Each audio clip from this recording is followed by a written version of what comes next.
Hi, everybody. I'm Wendy Murdoch, and this is Webinars with Wendy. I've been doing a series of webinars now for over a year and a half. In August, we're going to slow down a little bit to about 2 a week, just because it's the end of summer. A lot of stuff is going on, but we're going to keep rolling. And so we have some great guests lined up. Somebody asked for a Western Saddle Fit webinar. We're going to have that with Dr. Joyce Harmon on the 11th. So be sure to tune in for that, because it's not easy to find a lot of information out about fitting Western saddles. But today I am so excited to have Becky Tenges back. This is your third webinar? It is. Yeah, your third webinar. Yeah. And this is a really interesting topic. So I'm going to let Becky introduce herself and then take us right on into the topic for today of what do you do when you can't touch a horse? Welcome. Thanks so much, Becky, for joining me today. You are welcome. I have just threw some stuff on one of my old presentations, so I'm just going to flip to, oops. Hang on, let me make you co-host. There we go. Okay. Before I do that, let me make sure that I have the thing open that I want to click on, because I know that's how that thing works.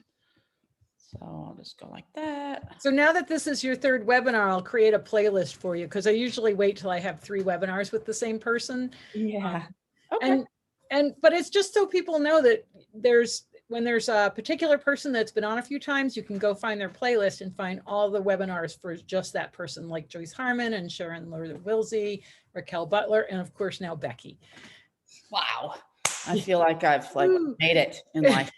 I get to be in a list with all of those amazing people, and now I have a playlist. How cool is that? Yeah, my topic today is connecting without touching. And for me, it's really been a growing awareness of the power of our intention and visualizing. And so that's you want to just make that, just start your start your slideshow, because we're in edit mode right now. Yeah. Let's see. Slide. Oh, not that. Get out of there. Slideshow. There we go. Start. Yeah. That thing out of the way. Now can you? Yep. Just I'm trying to make this get smaller. Okay, good.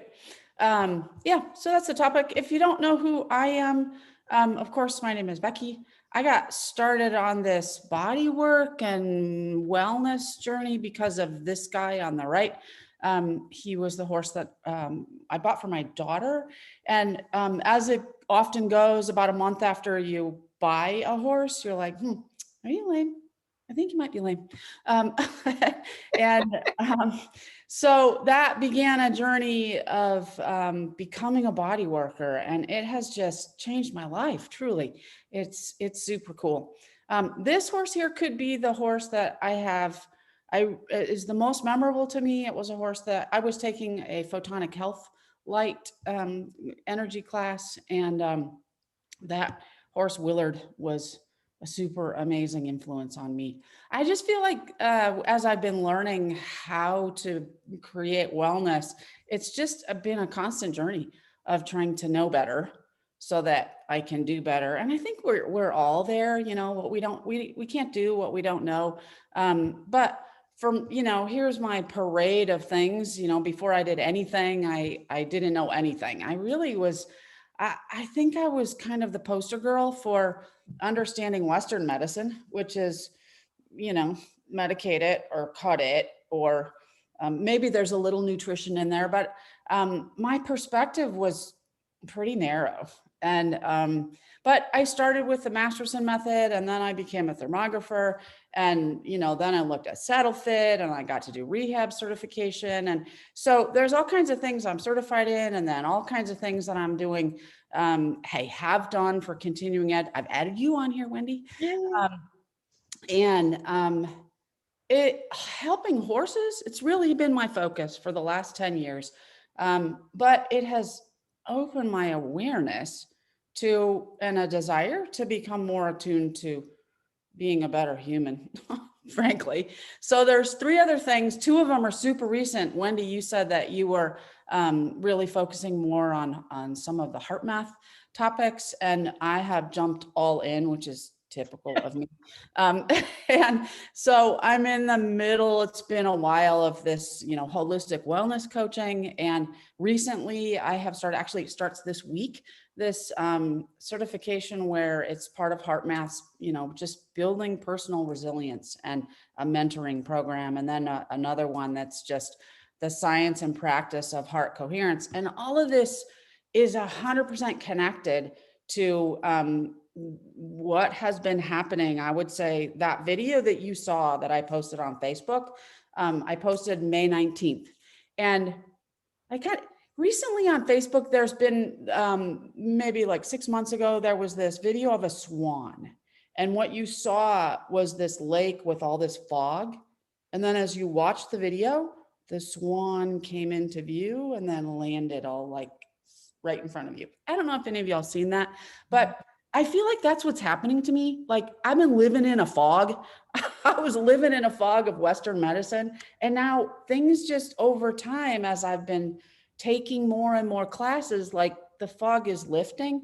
And I don't know how much more clear it can get, but what the things that I have been doing recently and learning from all of these people have been making things more clear about really the power of what we intend and our heart and why, and that the heart math piece of it, and my understanding really of the science of the electromagnetic spectrum has, I think I can say that I have successfully arrived in a place where my 10 years ago self would have looked at my current self and gone, whoa, that one's too early.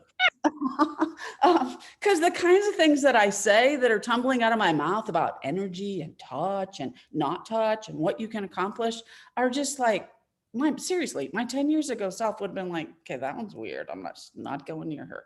But I can just tell you that there is science to creating wellness. And I really, some of the techniques that we do in the Masterson method, we have a technique called under scapula, and you put your hand under the scapula. But if you can't put your hand under the scapula because it's just too tight, well, you can put your hand on top of where it would go and pretend. You can put your mind there, and you can use the principles of how we work with the Masterson method and follow the, search for tension and restriction and follow the blink. And your hand is not where it would be, but your brain is telling it where it would be. And sometimes it works even better than actually going underneath. There's another technique that we do where we search for tension and restriction around the psoas. Well, y'all know the psoas is like super deep. And so we're, searching, but we're 6 elevators up, floors up from where the actual psoas is. So I have been teaching and saying for years, this is how you do it in the Masterson method. But somehow there was this intellectual disconnect, I guess, between the ability to influence physiologic structures by not touching. And I didn't understand how far away not touching could be. And I mean, just to be perfectly honest, I met a lovely lady who regularly I refer clients to years ago in a red light class. And she was an animal communicator. And back then I was like, holding my face, but rolling my eyes inside my face. Now I don't do that. I don't know how it works, but it's kind of perhaps in the same category. So Wendy, you saw me post this video on the 19th of May of this horse. And that, in this slide here, I've got sort of the memorable and current. And I kind of have these things in 2 buckets. And the first one is this one where I think I understand it, and I am actively working at doing this thing without touching. The other, this other one down here was super memorable, and I appreciated it as a bystander, but I didn't know what was going on, and it was just sort of cool. So this horse that I posted about in May is a client at a location that I go regularly, and it happens to live next to this white horse. And So I'm working with this horse. It was a gelding, and it had a crash. It's a jumping horse, and it and its rider had a tumble, and it had gone sort of this way, and so it had hit its shoulder, and it had hit its side of its head, and then there was sort of the collateral impact of the body, but it popped up, and the rider popped up, and they all sort of shook themselves off and dusted themselves off and hopped back on, and away they went. But then I was visiting this horse about a week later, and this zone was a super no touchy zone, like literally. And I have recently gone through training. It's Dr. Renee Tucker's Equine Biokinetics. And I have recently been reading a book called Sacred Spaces. Have you heard of that, Wendy? Yep. Okay. You're going to want to hear about this. Super cool. I think the lady's name is Dr. Faye, who has written about it. And so the Equine Biokinetics, really, you use your intention, and you do use presence. It's super light touch, but you do use presence, but it's super deep work that you're doing. And 6 years ago, 7 years ago, 8 years ago, I'd have been like, "Ooh, that lady's weird doing that." But I learned it, and I use it a lot. And you are enabled to, you do super deep work at the joint and junction, but you're just standing there. You're just standing there with your hands in places, looking like a goofball, perhaps to other people. Meanwhile, there's all kinds of amazing things that happen. So I had that training.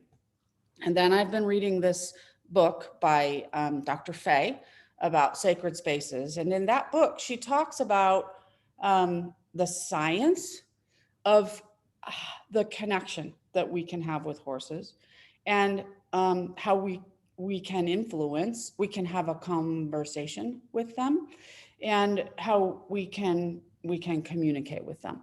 And I will not do it justice, but the super short version and what I took away from it is that horses and animals communicate with one another, and they see in videos.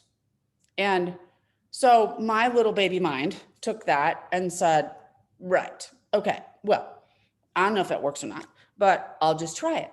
And I will create a Hansel and Gretel trail forward of a movie, like just play a movie in my head. And I have my hands. So this horse that was like, I kill you, if was the sense of what he gave me when I got up around his head.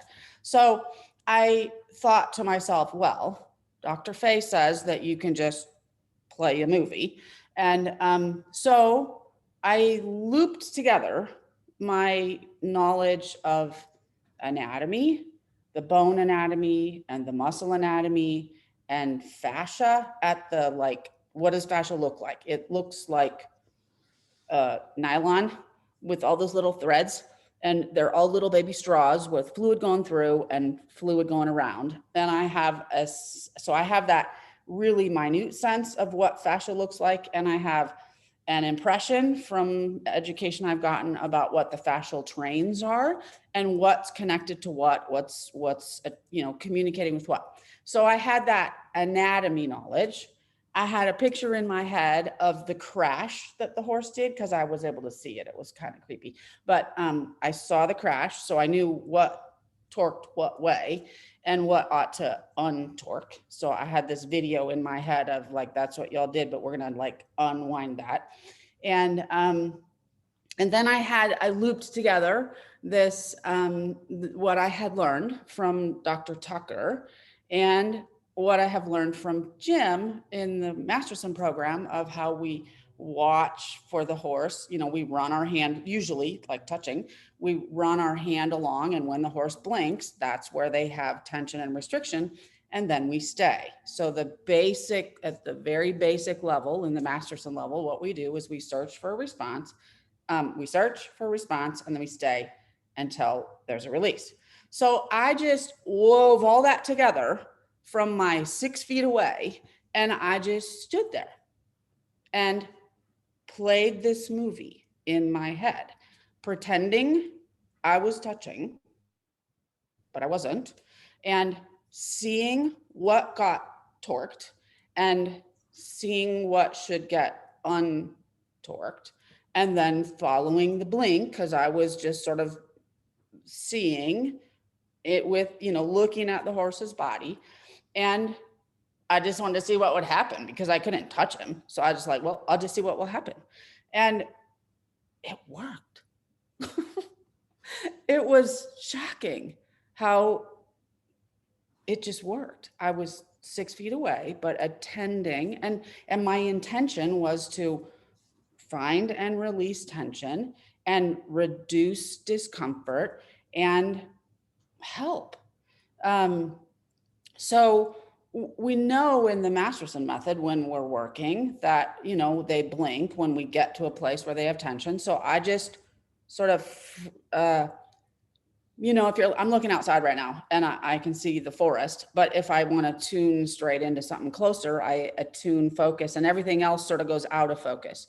So I was not like staring with hard eyes, but I was attending, and I would bring my attention in using all that stuff that I just said I wove together. And then when there was some sort of release and he would lick and chew or shake his head or whatever, and I'm like, well, work just got a whole lot easier because I don't have to use my body because I'm standing 6 feet away. So there was also this like I was just shocked at how it was working, but it was. And so I kind of worked through that area, and then I moved around to the right side of him.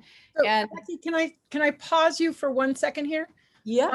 Are there any more slides? And if not, let's make you big because you're talking with your hands and I think we want to see that. All right. There are, but I'll stop sharing for a second. And then there is a question. Yeah. And somebody said you didn't even put your hands up to the area 6 feet away. No. I've done that and it works, but it sounds like you didn't even do that. I didn't. And then someone's asking if you've met Sharon Wilsey. No, I've only watched her on video with you. Okay. When we finally get this whole thing sorted out and COVID's behind us, we're going to have a little group, like in-person meeting of some of the guests that I've had, because I think that would be so wild. It would be. I got to tell you, this experience was super wild because I tend to be, every time I learn about or I see some new kind of modality, including Masterson when I first started this 10 years ago, my initial reaction is like, shut up, that doesn't work. Because it's just so unbelievable, truly unbelievable. So no, I wasn't touching the horse. We do know, when I work with the horses, they don't want to feel their stuff.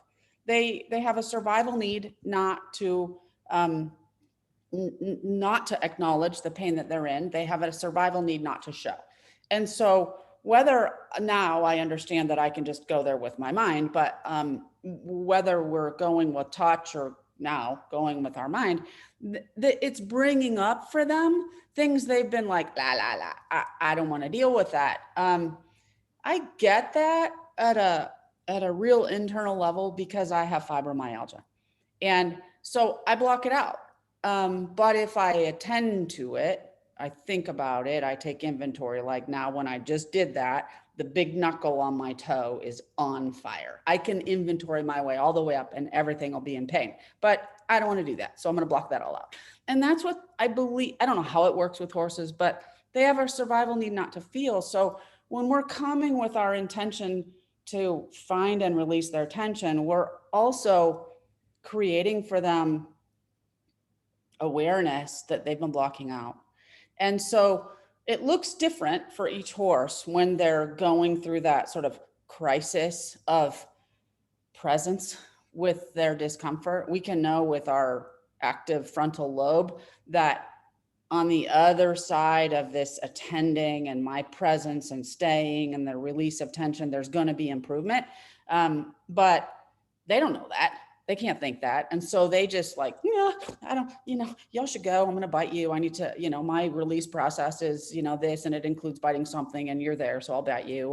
Or they also brace against you in their desire, their not frontal lobe desire, but their need to not feel. They kind of come into your space. And that's what this horse started doing.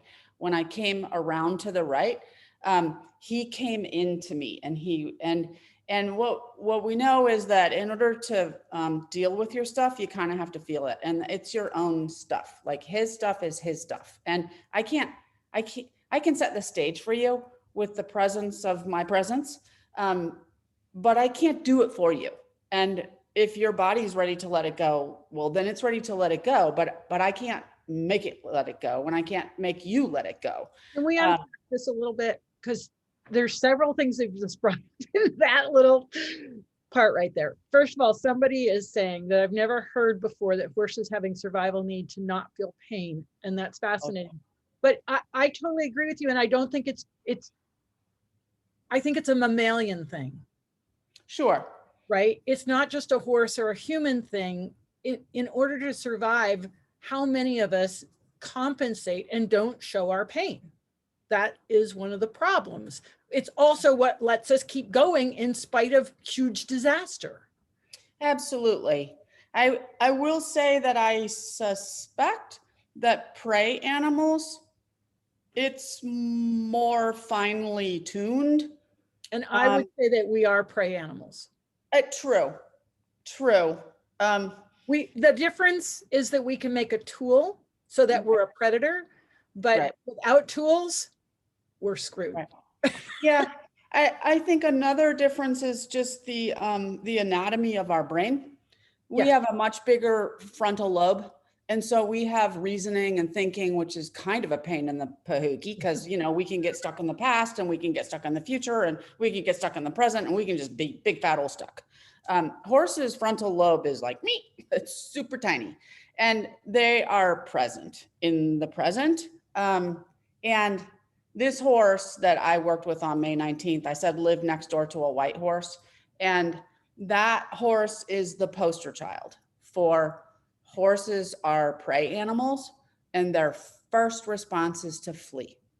And the horse that lived next door, it was caught on the farm video, but in a nanosecond, with apparently no input, she launched herself over the front gate. Oh. Except she didn't make it. And she did a rotational fall. And she had a catastrophic break of an area in her back end. And I have been treating her daily now since right about this, shortly after that May 17th. And so there are just no accidents in timing and how things evolve for us. But what I learned in working with this gelding, where I could work without touching, I have had to use with the white horse next door, because I literally could not touch her. But I had learned from the guy next door that I could help without touching. And it's been profound what has been able to happen. It's not just me, but it's been profound to be able to harness all that I know and use it to support and enhance. And so there is. I absolutely agree with you. We're all prey animals, but horses flee, and they live in a group setting. Even when we put them in their own little boxes, they still are herd animals, and they respond the way a herd does. And I just finished teaching another weekend class, and almost every time I teach it, when I ask them to remind us all, what does it mean to be a herd, to be a horse and live in a herd? And they all say what it means. And then at some point I say, okay, let's, we're a herd. And I point at somebody and I say, okay, you and you are besties. And you have a stifle problem. And do you tell your bestie? And almost to a person, they're like, oh yeah, I'll tell my bestie. And I'm like, nope, you won't. You won't, because your bestie will become your first enemy if there's something that is deemed to be a predator, because you're going to lure the predator in. So you're not even gonna show your bestie. I think, Wendy, in one of those other two seminars, I probably talked about the nasty red pony, the one that it was Martina and two other vets and a farrier and an osteopath and me. And we were all working together. We wanted to see what would happen when we all got to work together. And there were 4 horses we worked with, and the last one was delivered as the nasty red pony. And what our process was, and this is on the topic of, not showing their pain. We decided we would watch the horses walk off and that we would treat whatever we saw first. And so the horse walked off, it was a pony, and it was very mildly lame on the right hind. And so one vet and I had an idea about what to do to help support and improve that right hind. So we did that. And then the pony was walked off. The right hind was fine. And now it was a little bit more lame on the left hind. And so 2 other people said, nah, we'll do this. So, and they did that. Pony was walked off. It was significantly lame on now the left front. The farrier said, okay, I have an idea. Picks up the foot, and there was white line disease. It was mild. He said, you got a knife, because he was from out of town. He cut out the area of white line, and the horse was just this side of cripple on the right front. And it was a significant white line problem. He probably had to cut out that wide and that thick. And it was acute. It was terrible. And the horse presented as a tiny little bit of lame on the right hind. So they have a survival need not to show. They honestly have a survival need not to show. And you bring up such a good point, because the horses that are really lame and the horses that are really sound, most everybody can get. But the ones in the middle, which is a lot of them, probably 80%, are the ones that are so, we wonder why can't my vet diagnose my lameness problem? You just explained why. Because they compensate. And it's not until you start unwinding the knotted ball of string to figure out where it is. It's one of the reasons the lameness locator has actually been very useful for vets, because it can analyze movement and help. But you're absolutely right. And so, what we set out to do in terms of working with a horse is probably one of the most complicated things that anybody ever sets out to do, because of all of the factors involved with dealing with a living, breathing beast.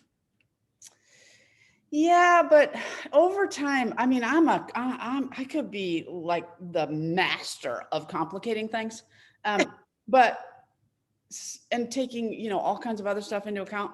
But somehow in this area, things have become super focused and super clear.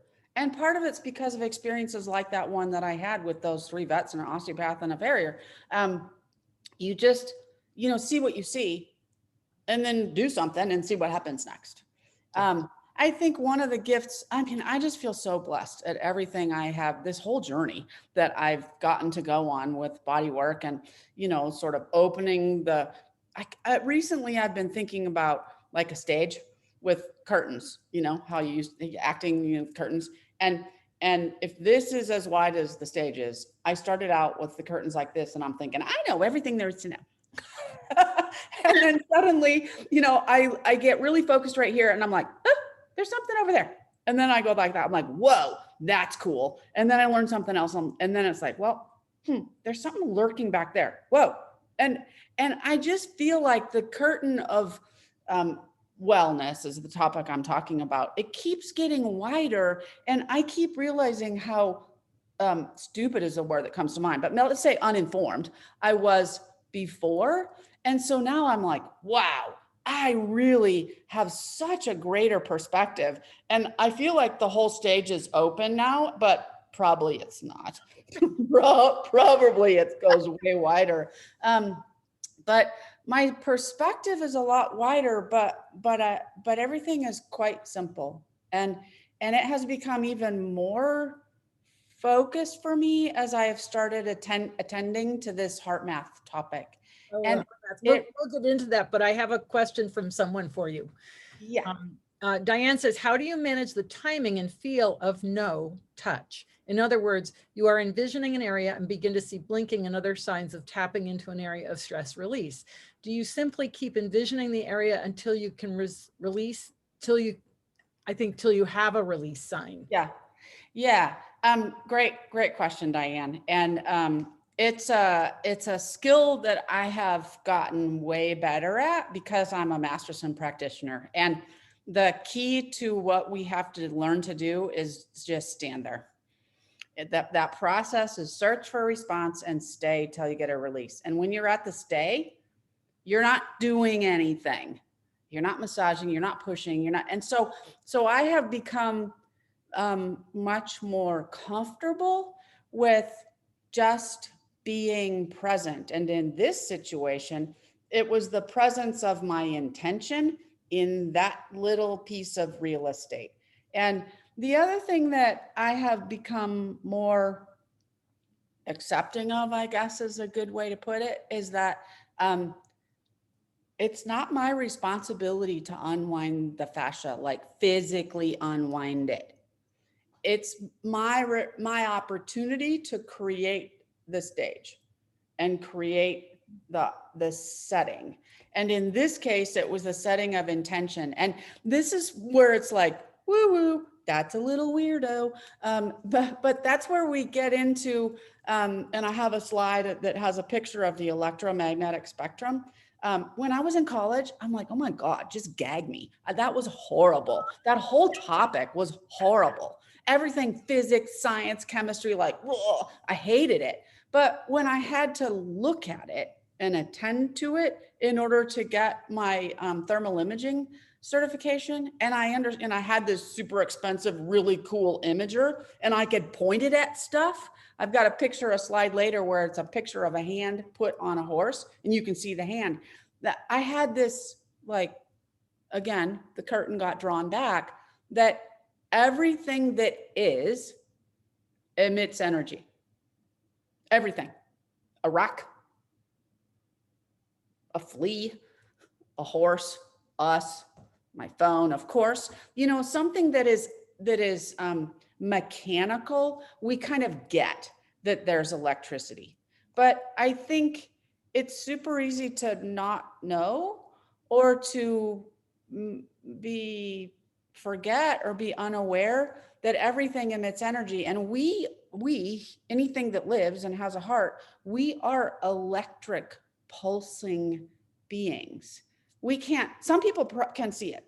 I can't see it, but I can feel it. And everybody right now, right there, out there right now, take your hand and put it, maybe a foot away, and close your eyes and move, like, look at my hand and how fast I'm going to go. It's super slow.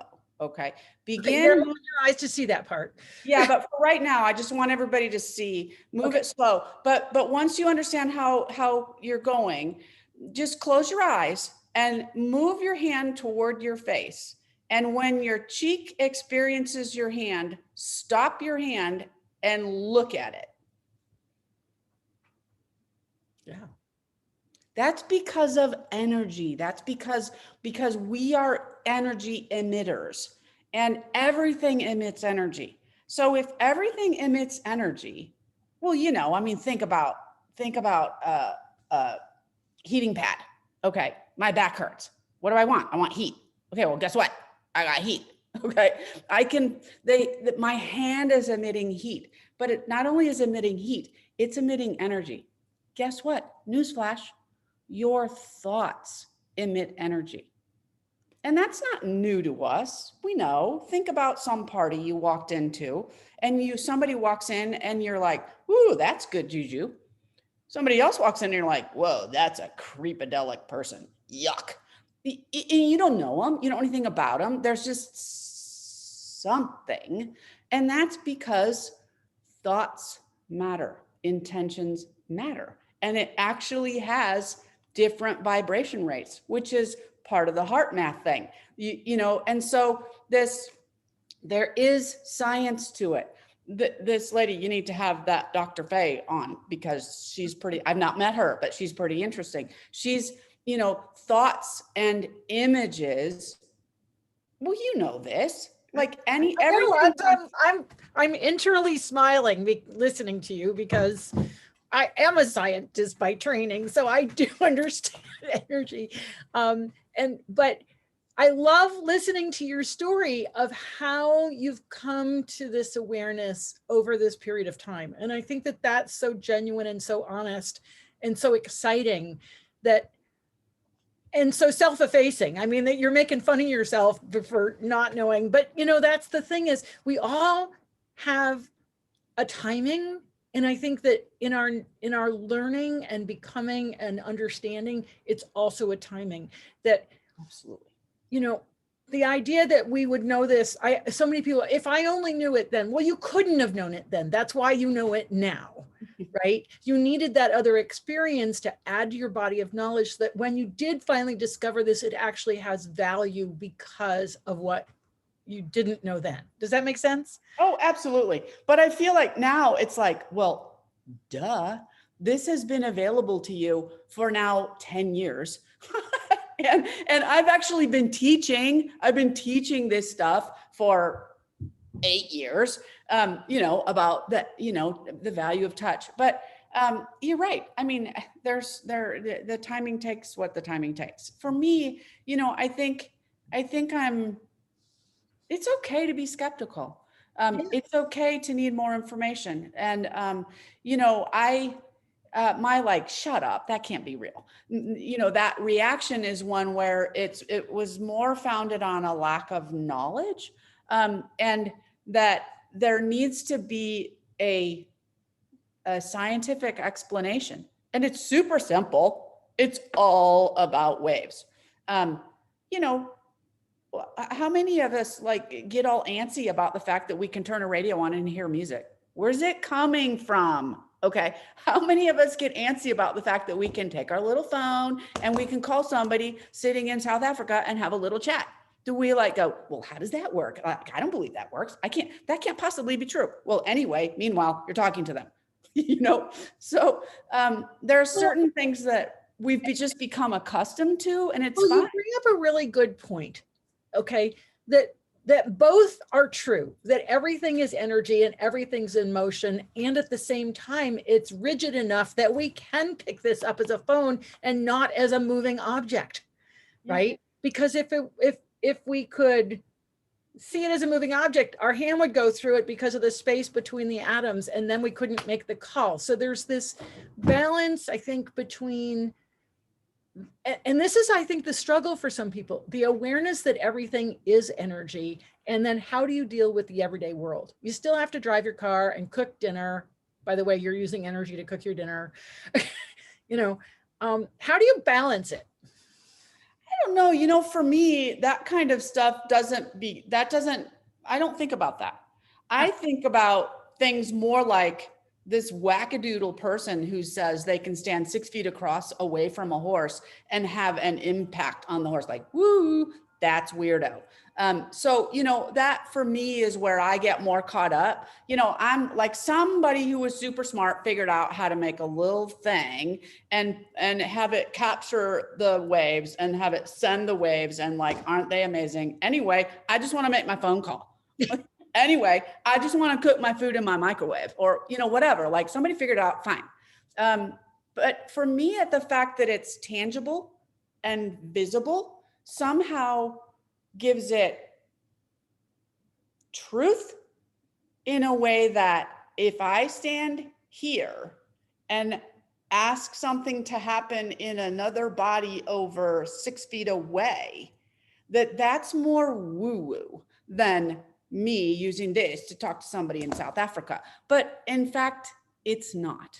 And what has happened is I have been able to look at that part of the stage and understand that there is science to it, and understand like, maybe we'll talk about heart math. I have one of those little gizmos where I can put it on my ear. It's a biofeedback mechanism. Right. Okay.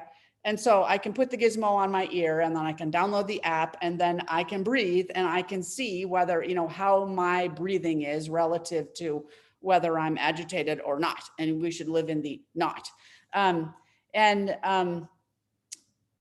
Horses actually are gigantic living, breathing biofeedback mechanisms. When I walked in the stall and I put the halter on and I began to do my palpation, and he said, "I kill you," that was a super big biofeedback mechanism. And when I was like, I think I'll try this thing with my mind to see what will happen, to see if it will help you. There was a little minion on this shoulder. Usually it's this shoulder. He was like, "You are so weird. This is so stupid. And how can you charge someone to do this?" I'm like, "Well, shut up. Anyway, I'll go touch the horse later if it doesn't work." It's my struggle is with the invisible. I'm not struggling with it so much anymore. I had this crazy experience yesterday. Now that I had this with the bay horse and then the gray horse that I've been seeing her almost daily. Yesterday I'm teaching this class, and we were in the indoor arena in a circle chatting, and everybody's looking out the big barn door because there's some cacophony happening outside. And I'm like, "What's going on out there, kids?" And there was some horse that had been taken out to be lunged, and before she even put the rope on, she let the horse loose, and there was panic in the face of the students because they thought the horse was going to jump over. And, then they all relaxed because the lady caught the horse up and she was beginning to lunge it. And then it got away from her, and now it's running around, and they're all worried that the horse is going to step on it. And I'm like, okay. So I stepped outside, and at that point the horse had like he ran, and he ran into a corner. And so I was like, I wonder what will happen. So I stood outside and I played a movie forward in my head. This had been going on for about 10 minutes. Okay. Horse is freaking out. And so I walked outside and I just played a movie forward and said, "She's there to help you. Just let her pick up the rope." And I played that movie for the horse. Just take a deep breath, stand still, let her grab the rope. She walked up and grabbed the rope. Now, I don't know. Maybe it would have stood there anyway. I don't know. So, but what that brings up is there's no harm in doing that. Exactly. Right? Exactly. There's that, and that's the, like in medicine, do no harm is their number one premise. Well, in playing a movie forward of things turning out in a really good way, there's no harm in that. Yeah. Yeah. Playing the movie that it's going to turn out horribly. Yeah. Yeah. Exactly. Yeah. Well, the second thing that happened yesterday is there was a horse that was a part of the teaching crew. And at some point in there, one of the barn workers came in and said, "We got to take his temperature because he's got diarrhea, blah, blah, blah." And so now it's 2 hours later, and this same person comes to me and she's like, "I've got to give him ulcer guard and I can't. Can you come help me?" I'm like, "Sure." So the horse's head is like at the peak of the ropes, super high, doing his giraffe impersonation. His eyes are all big and he's like, "Nah." And so I stopped about 1.5 feet from him and I just breathed. And I played a movie forward of, first of all, I was like, "You probably have a stomach ache. You probably this part of you is uncomfortable, and we're here to help you. And we're just gonna, first of all, just put your head down." He put his head down. And then I said, "I'm just gonna put this little thing in here. I'm gonna squeeze it and it's gonna help your tummy feel better." He put his face down. I grabbed the halter. I shoved it in. She's like, "How'd you do that?" I'm like, "I just played a movie in my head." And I walked away and went back to teach. So again, it's a do no harm, but it's shocking me as I incorporate this, how I'm building a book of stories about how it works. Could it be something else? Absolutely. Does it matter? It does matter because there's a lot of the me from 10 years ago that are out there. And it's okay to be skeptical, but I think that I'm a voice and I'm a perspective that people might be open to listening to. And that's not my purpose, but I think it does matter because it will help me to be more effective. And to the extent that I can share and people can go, wow, she's a wackadoodle, but look at the rest of what she does. That's interesting. Like maybe it's not quite so wackadoodle. Maybe I would explore that too. So, it's not about me, but it's about, I have a much bigger awareness and heart for the fact that we can engage and communicate with horses, and that can create safety and wellness, and it can de-escalate situations. So, I mean, for me, it can certainly de-escalate situations, like that. Initially I was like, oh, I don't know if I can help. And I'm like, yeah, you can. So it put me in a different mindset. So that's where I think it could matter, that it can help me, but it could open other people's perspective that maybe it could be useful to them too. So, well, and one of the things I think that you bring to this is that you have credibility. You have credibility in your experience and knowledge and what you do. Yeah. And you're willing to put yourself out there as someone who has credibility and is still learning and growing, and willing to share that process with others so that they too can see it is okay. And there are other things that we may have experienced that we might have thought was weird, but really it's okay. Yeah. Yeah. Yeah. Because I got to tell you, I mean, it's like literally judgy, totally judgy.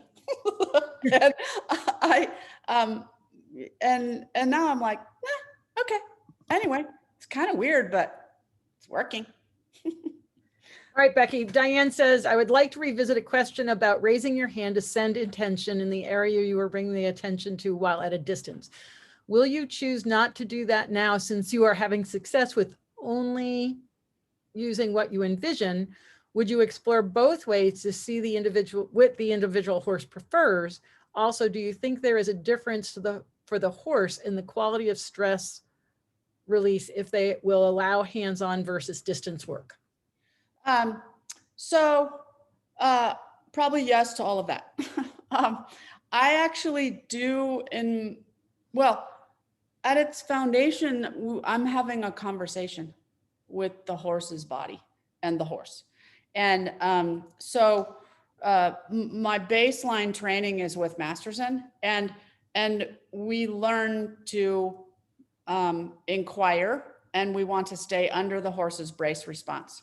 And so you can imagine, if you got punched in the face and it was hurty, that the right side of your face, if it was all bruised and marred, you would not want a person touching this side of your face in the way that you might be okay with them touching this side of the face. And if you came, they would be bracy here in a way that they would just let you touch here. And so we learn to modulate our presence and even the surface area of our presence, but watch the horse's response. So I incorporate that process into how I work with every modality I use, whether I'm using a red light, or I'm using my hand, or I'm using Surefoot pads, or I'm using a beamer. Okay. Everything I use, I'm engaged in a conversation with the horse because I'm watching the horse's body's response. So I do that weaving together process that I said that I used with that bay horse, but from 6 feet away. I absolutely do closer because, the fact of the matter is that sometimes close energy is more effective, more quickly to a greater surface area. Because fundamentally, it's about the cellular level activity inside the horse's body and fascia. And so I think in one of my other ones, we talked about that fascia magnified search that you can do and watch for 3 minutes and see live fascia. When I first watched that video, I was like, oh, got it. I don't have to mush and push and do. I just need to be present. And so, Diane, I am coming in and coming out. I think there's super big value in close presence if that zone can take it. But if it can't take it, I now know that the energy of my intention can actually help too. So I do think that close and visualizing what should happen, that's a super powerful combination. But you know, I don't know, maybe it's like soup. Okay. You know, if you can get all of the ingredients in, it's like, whoa. But if you're missing one or two, it's still good. It's just that you didn't get the bay leaf in, you know? So to the extent that we can get all of them in and I can actually be touching, I think that's the best, because then I'm able to inquire directly of the tissue. How do you slip? How do you slide? How do you glide? What's the trajectory of what you can do? Because in the end, what I'm doing is I'm inquiring with a horse design specs manual in my head about how this part should move or flex or extend. I have that in my head, and then I show up and I go, right, but okay, what can you do with this part?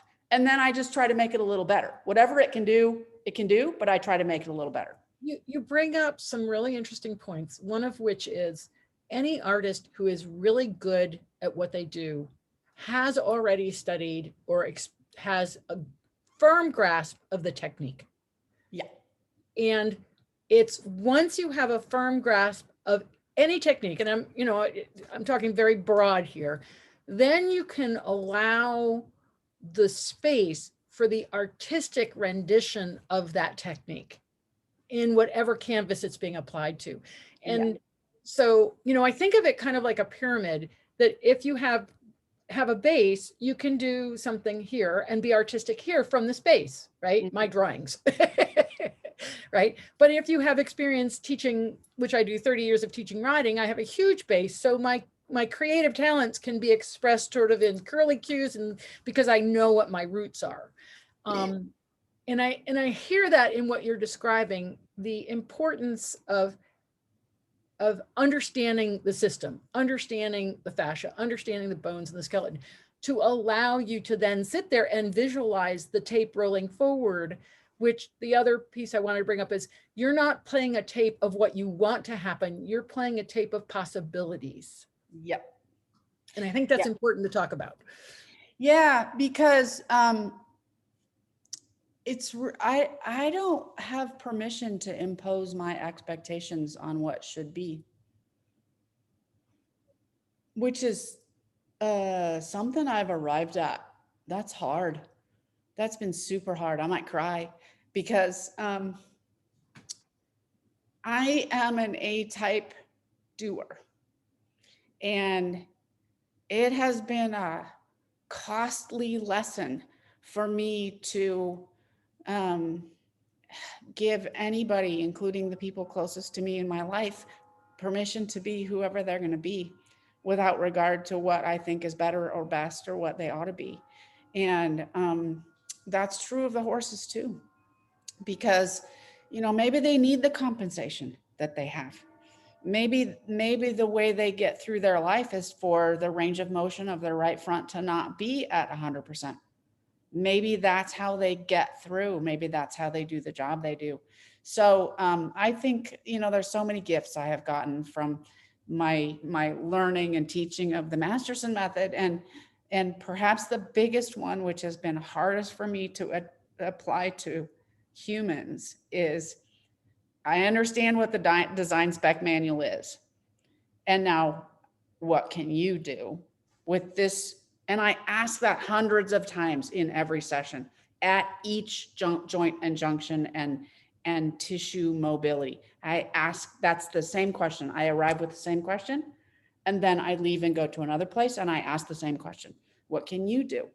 And then I don't, well, to be honest, I do go, that kind of sucks for you. When, you know, the design spec manual is like this and he's like, me. And so I do kind of laugh and go, whoo, that sucks for you. Like, can we make it a little better? Because that's the conversation I have. I know what it should be. I show up and I say, well, what can you do, you part? And then I use my knowledge of near and far and connectivity and tools of my hands or my mind or my implements or my Surefoot pads or whatever. I put together a symphony of tools to try to inquire, can you get a little better? A little bit better. And I don't know what a little bit better is for you. Yesterday, one of the horses, scapula release, that hoof in the design spec horse ought to go probably 2 feet forward. Okay. This horse, when we started, could literally do 1/4 of an inch.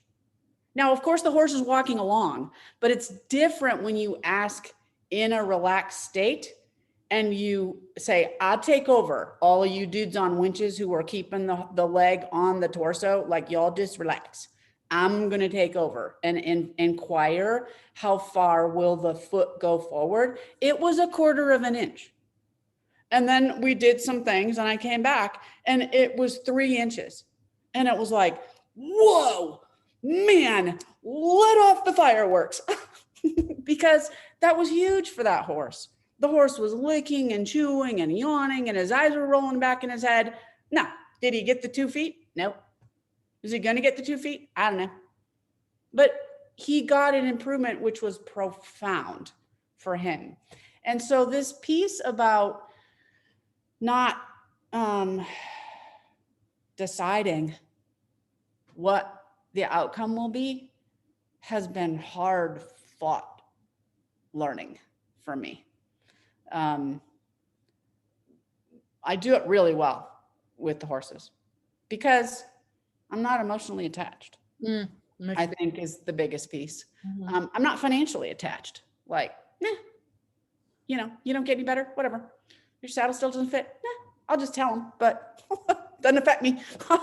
I'm here as an advocate for the horse, but I don't have an emotional attachment. I don't have a financial attachment. I don't have a, like, I might have to take care of you in the future attachment. You know, there's all this other stuff for humans that winds its way in. So it's much easier in the horsey world. But yeah, I think it's super important that we don't decide with our agenda. My only agenda is to find tension and restriction and try to reduce it and help them feel a little better, help them go a little better.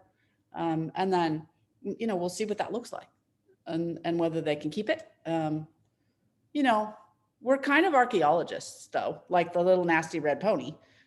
You know, sometimes we unearth stuff. But even that, you know, when I first started, I was like, what if I reveal something that's like bad? And now I'm like, I tell people at the outset, you know, we might unearth something that the horse is covering up. But the good news is if we unearth it, now you and your vet can go find it. Because if they're hiding it, y'all can't find it. So I'll just apologize in advance, but then I'll say also thank you for, you know, letting me help you find stuff. So someone's asked, how do you decide what instances to work to release a compensation versus leaving the compensation as something the horse needs? I think the biggest piece of it is for me being able to have a super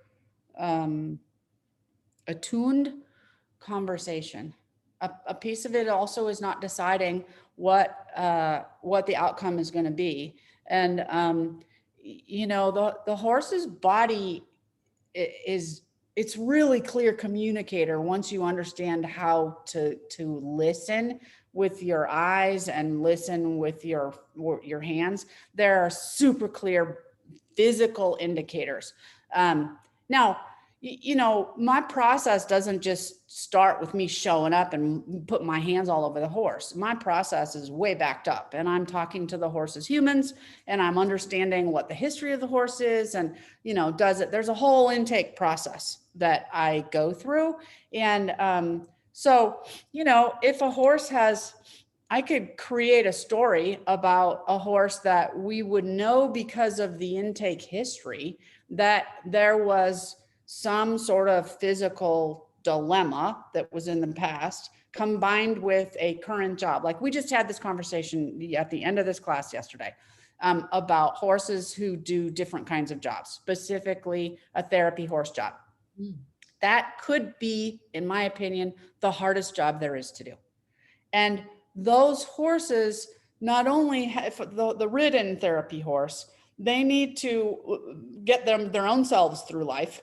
They have to accommodate whatever saddle they get to have put on their back with whatever foot program and whatever mouth program. And then they are the host to whoever the list of clients are that they're helping.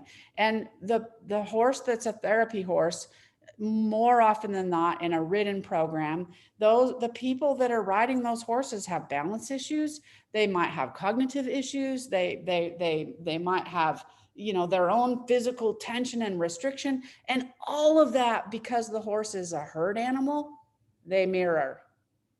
Now, they not only mirror, they have to oppose it. I mean, think about when you were a kid and you were in a pool and you were playing chicken, and your, you know, dumbass little brother was on your shoulders, like leaning off all the time. What do you have to do? You can either let them fall off, but if you're going to keep them up, you gotta do things with your body to hold them up. And the therapy horse has all of those opportunities to help. And then there's the emotional piece. So it would be not appropriate, given that horse's job, to go through and loose all the cables of restriction, because they would be incapable of doing their job. We all need a certain amount of tension and restriction, or we'll be heaps on the floor. And depending on what our job is, we might need more tension and restriction and not less. So it starts with a conversation about, what do we know about the history? What do we know about the present? What do we know?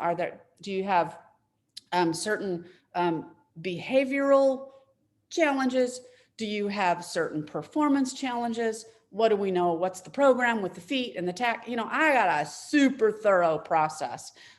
So I'm not just coming in flat-footed with 100% program where I'm like, yeah, I'm gonna find it and get rid of it. You know, no, there's an ethical piece to being a professional coming in working on horses, that you've got to really understand what that horse's job is, because as you say, you could do something that would then make them not serviceable for their job. Well, right. By reducing the compensation, which isn't that's not why they brought you in, right? They brought you in to help the horse, not to. And there's always that fine line between what you discover that may hinder that horse from really being able to do his job and what you leave that helps him do his job. I mean, it's such a fine line. Well, and also it may be that they want to know that information. They want to find where the source of the problem is, like the nasty red pony, and how we found that. They may want to know, but they may not want to know today. Yeah. Because tomorrow they're like going to leap tall buildings. So when they're off and they're off week, then let's do the bigger program. Meanwhile, in this one, you're like, you know, how's this? How's that? La, la, la, la, la, la. Okay, ready, go.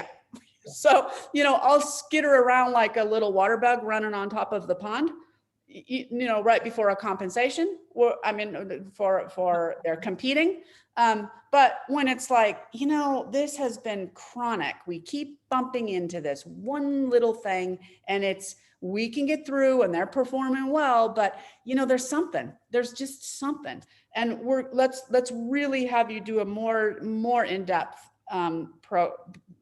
session, but not this week, like next week. So it's what's the past, what's the present, what's the current story, what's happening, you know, next. But you know, I'm part of an equine professional team. I don't do anything as a rifle shot and then in and out and gone.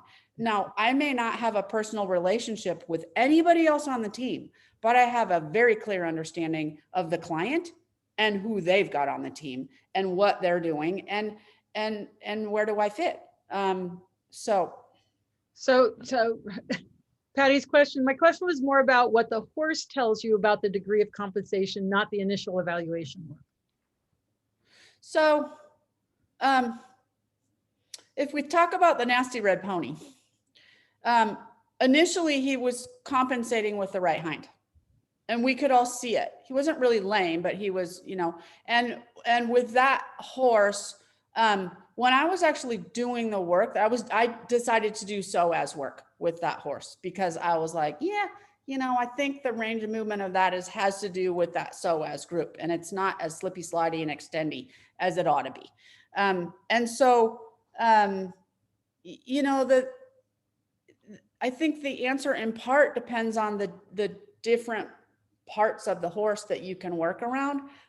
But like when you're dealing with the psoas there, you know, that muscle group either is, you know, extending the way it ought to. And what that's going to look like is when you invite that hoof to go down and back, it's going to be like, if it's all working appropriately, it's going to be, you know, working like a rubber band, and the hoof's going to go back, and it's going to go diagonally back and straight back. And you're going to have sort of easy movement of that. You're going to have a pelvis on that right side that bounces. You're going to have lateral rocking. All that's going to be bouncing. And if it's not, then I'm going to go, and it's going to be like, you know, making my phone flex. It doesn't. When I ask for the hind leg to go back, it's going to be like, this is my dog's walking. There's no extension there. So the compensation, the other side of compensation of the horse is restriction when you ask it a question. So if I encounter impedance in direction of movement, or, you know, I have a sense of what design horse specs are for all the parts that I ask to move. So when I ask you, do you move? And the body says, nope. And by the way, you ask a little harder, I kick you. Then I'm interacting with the horse's body, but I'm also interacting with its communication. And so I don't know, Patty, did I get it? Did I get closer to what you were asking about? If I didn't, just type in there again and I'll try again. Yeah, I mean, the thing is, we can talk in theory, but it really is when you're with that particular horse and you feel that particular pattern and you feel whether or not there's a change. And I'm sure there are times that you feel when it's like, no, I am going to stay here. This is where I am right now. Don't bother me. Whereas you can go somewhere else and the response is, yes, I'm happy to do something different. Yeah. Yeah, it absolutely is the case. You know, I'm like that's coming into my head right now. I don't know, maybe somebody out there's got a question about saddle and tech. Okay. So maybe somebody out there's thinking about that because it's now in my head. But if a person is not going to change their saddle, they're not. For whatever reason, maybe they just bought a new one. Maybe somebody told them it fit. Maybe they believe it fits. Maybe, I don't know, whatever. Maybe they're not going to change their saddle. If that is the horse's honest to God truth, and I know what I know because of the training that I have, and I encounter a back where I believe 100% that the issue is the saddle, I'm not going to remove the compensation that I find in their back. Right. I'm going to create mobilization of the limbs. I'm going to create mobilization of the thorax, but I'm not going to take away the situation that I find in the saddle because that's not going to help them. I will attempt to communicate with the client, but you know, my job is to be an advocate for the horse, and I will. And I'll try to help educate people to see what I see. And, it's either accurate or it's not. Maybe it's not, maybe they get somebody else to take a look at it. But, I haven't fired a client, but I could see that I might, if I was in a situation where I encountered a compensation in a horse that was correlated with a choice or lack of choice of an owner. And if I worked with the horse, I would make the horse worse by making it a little bit better. I could invent a scenario where I would no longer go back to a client, but I don't have clients like that. I have clients who want to sort out what the primary issues are, but so it really does depend. You said, Wendy, it kind of depends on the situation, but that's just one where I could invent a story where there's a compensation in the horse that because of choice or lack of choice, I might not address that compensation. That's a sad story. That's a bad story about compensation. There are other compensations that, that the horse just might need it. But again, my body work is informed by knowledge from the humans and then what I learned from the horse's body.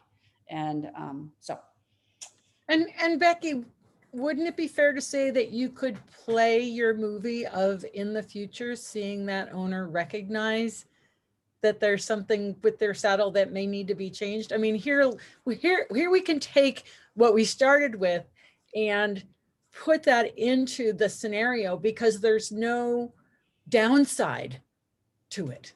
Yeah, so I could do it invisibly. Yeah, that's, again, we're to the part where humans are hard for me, because and my A-type personality, because I've gotten so much better.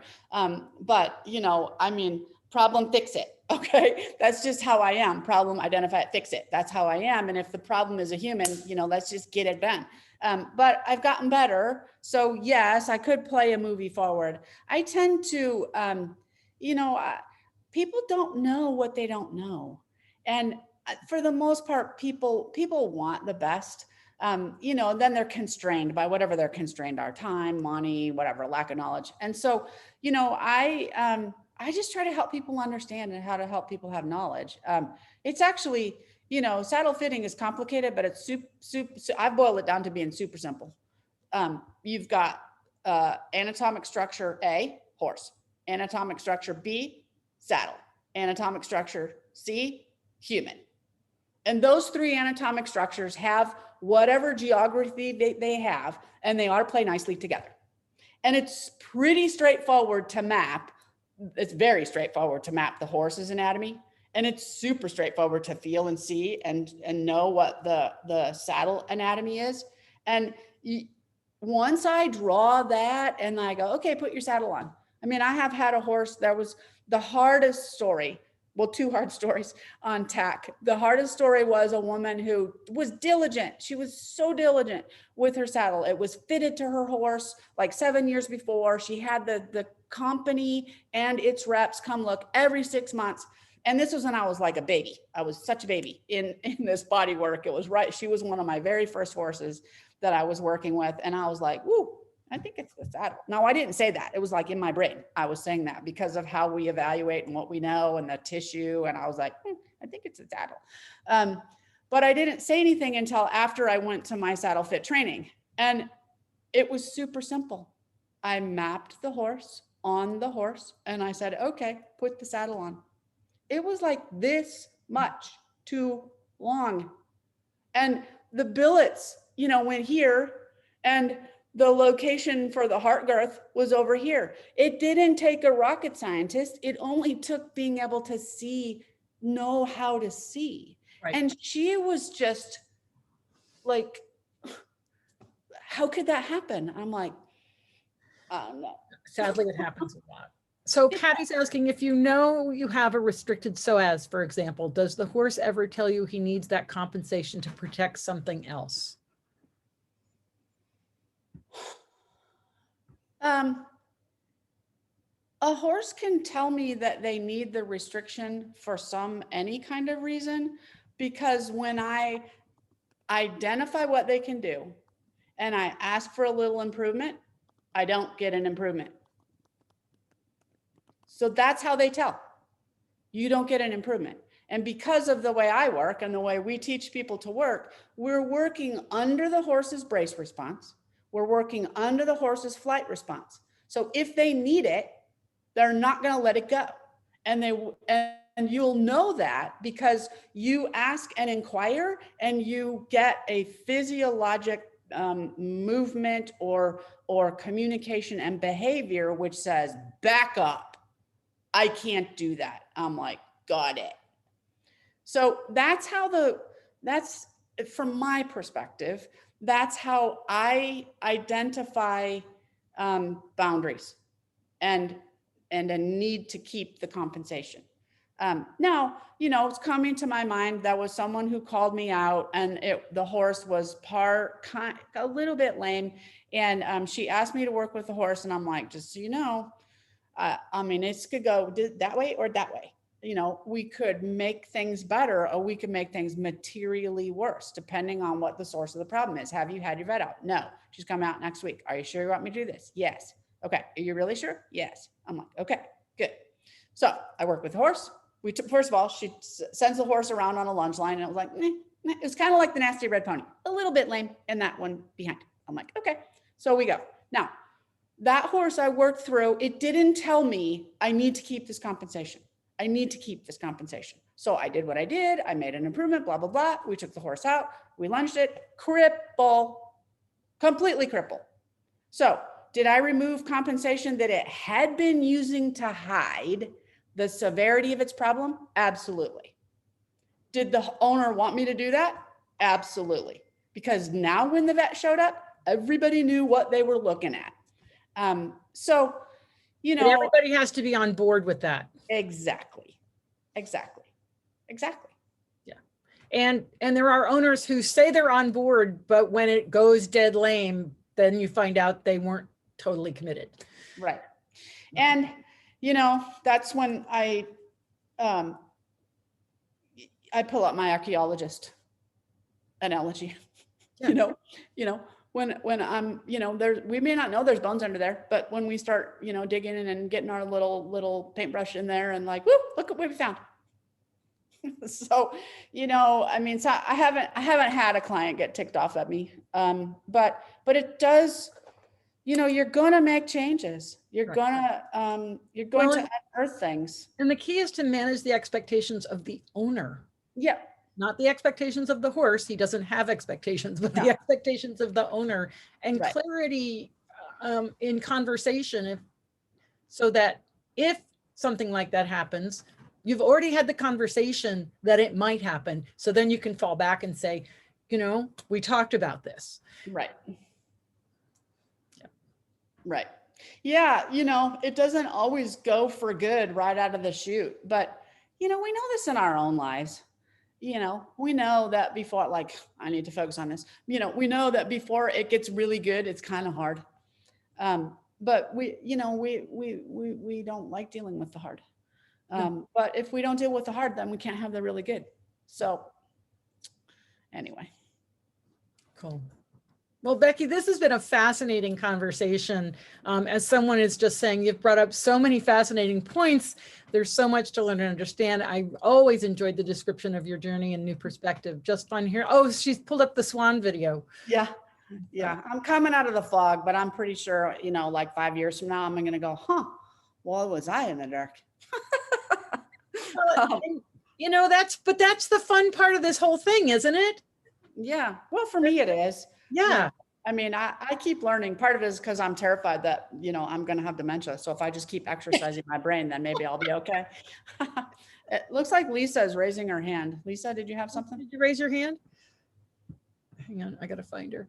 Oops. I'm going to do a share screen quick because there were a couple things that were resources that maybe people want to see. So hold on one second. Great. And I just brought Lisa in if she unmutes. Hi. Hey, Lisa.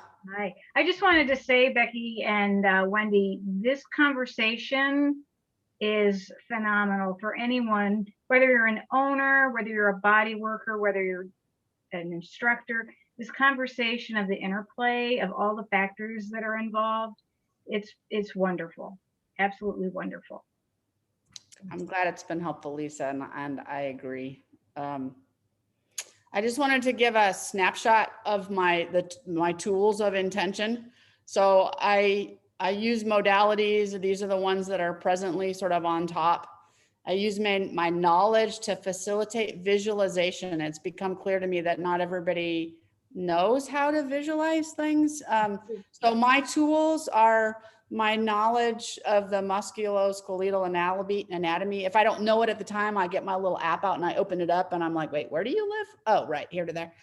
Fascia and fascial freeways. And then just this is becoming more aware to me. This whole topic of mindfulness has been sort of like woo woo, and I've been all judgy about it, but now I'm being more open to it. So intending to support and improve, being completely present. For me, that means mentally I'm present. I'm nowhere else. I'm not thinking about anything else. I'm present. But it's also being completely geographic in it with the horse's body. And then recently I've started creating and playing these videos in my mind. Can you play from current slides so that it's bigger? Oh, yeah. Just, oh, well, that's okay. That works too. There we go.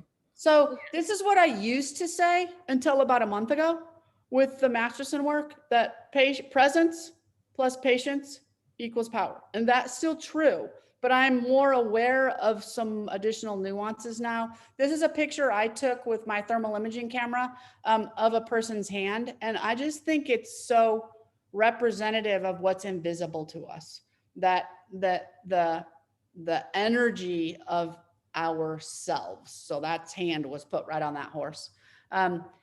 I love Charlie Mackesy and this series that he did about storms, because we have storms, we have physiologic storms, we have intellectual storms, emotional storms. And it is true that they'll always pass. Sometimes all you hear about is the hate, but there's more love in this world than you could possibly imagine. And then he says, I've realized why we're here, whispered the boy. And of course, the mole always wants cakes. To love, said the boy, and be loved. And I am, it feels a little woo-woo, that love word, but the fact is that I'm learning more now with the heart math that our positive intention has a different vibration rate that can be matched, and that it is toward health. So that love is about intentionally creating wellness, whether it's emotional or physical wellness. And so now I'm learning to harness this intention and desire to love. And so now my formula is that we have purpose and pictures. So that's the visualizing piece, plus presence, plus patience, gives us the power to influence. And this heart is, it beats, and there is energy and intention. And with heart math, the energetic distance that the horse's heart extends, I don't know, Lisa may know for sure, but it goes far. It seems to me that it's about 30 feet, and our own heart is the energetic, it can be measured. It's more like 3 feet. So, I just think that it's interesting to me to actually look at this topic of all the vibration. And, when the football ground is vibrating, and, somebody later could freeze frame this and look at everything that is somewhere on this spectrum, and it's all emitting energy, and it's either energy for good or energy for bad. Sometimes things that are useful can be overdone. It's true with energy. When I'm teaching a class, there are some people who are great big emitters which is a great tool, but they have to be further away from the horse. Their hand has to be further, and they have to learn how to dial it down. So I just wanted to put this is, you know, from Heart Math. Again, you can pause it later. I know we need to wrap it up, Wendy, but you know, this has been sort of a growing awareness for me, because did you know? Nope. That would be a hard no. Didn't know. That negative emotions create nervous system chaos. Yeah, I kind of knew that. You know, we know that when we're nervous, we don't breathe as deeply. But there are other physiologic negative activities that occur in our bodies when we have negative emotions. But the opposite of true is true when we have positive emotions. It's physically healthier for us, and we can get better at that for ourselves, and we can harness it to interact with other people and other creatures. And so resources I'm learning from right now, this is the book I'm talking about, Wendy. You will want to check this out. Yeah. So this is the book. It's super cool. I highly recommend it. The two classes I'm taking relating to Heart Math right now, or one of them is offered through the Shift Network. They got a ton of classes. Some of them, gotta tell you, I look at the title, I'm like, yeah, that's just outside my boundaries. I'm not sure it's actually on the stage. It's kind of a little weird. But there are other ones I'm like, okay, that one feels comfortable to me. I'm going there. So anyway, there's a lot of stuff there. And then Heart Math is a super interesting. So Becky, I want to ask you, that you're involved with Heart Math. Obviously, they've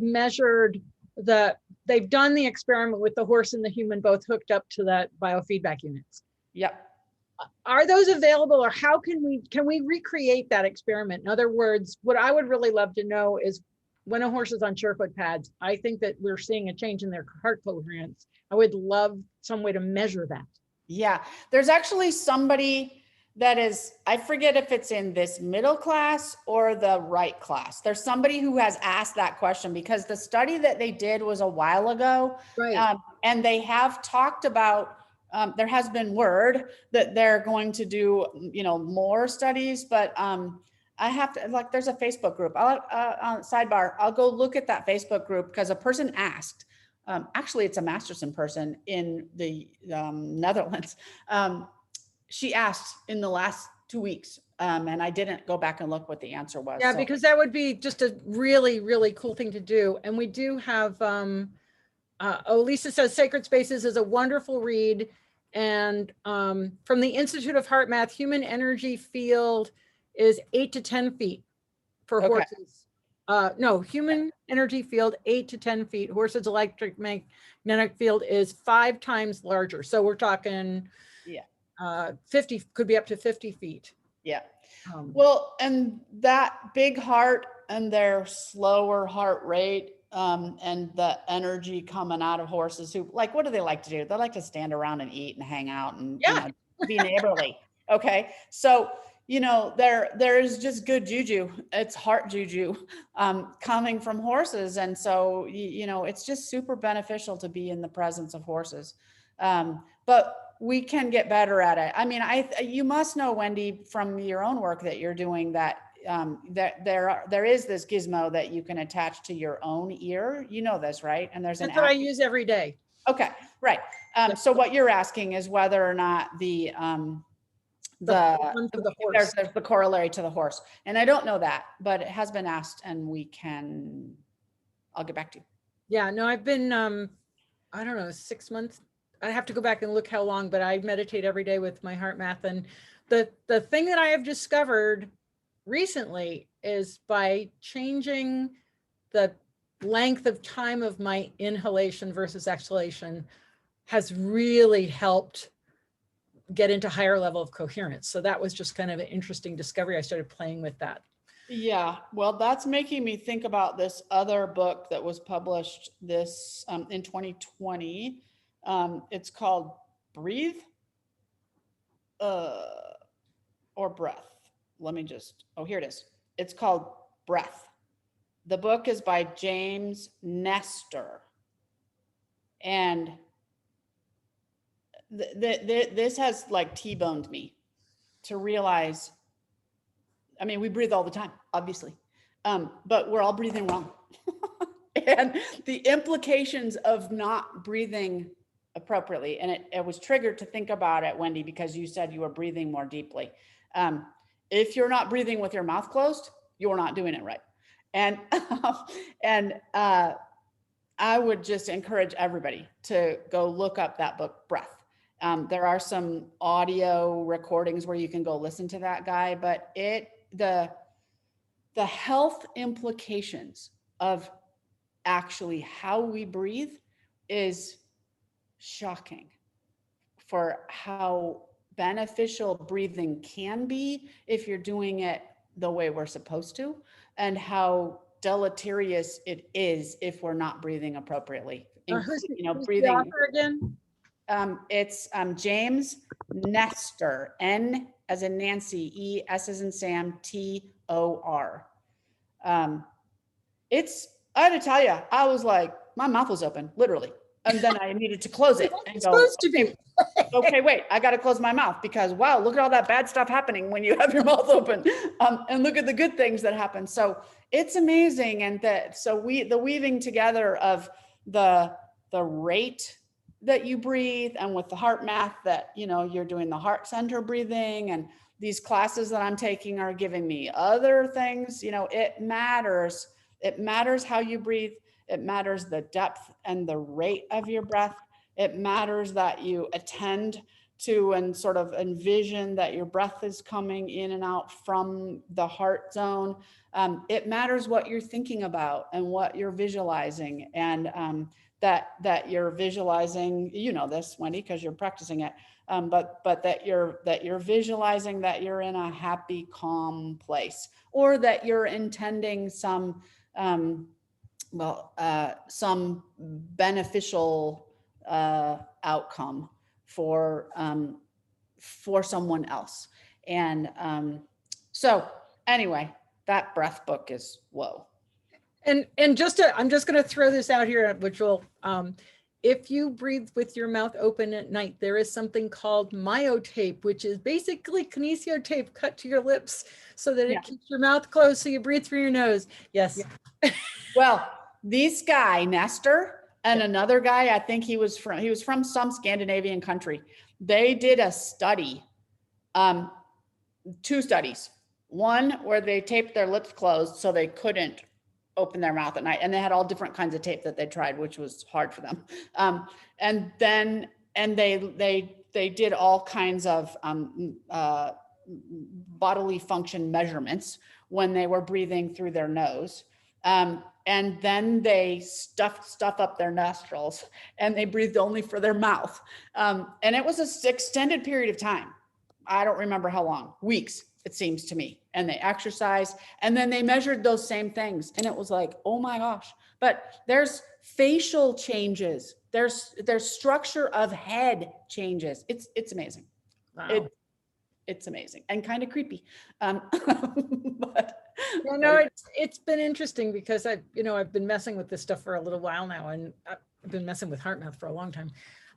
But it's so interesting to see how we keep coming back to the fundamental of our breath, the rhythm of our breath, the synchronization with our heart.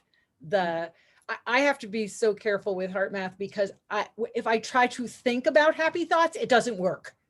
Oh, yeah. I have to not think about those because it puts me too much into my mental state. It's really, I have to do this whole other little avenue.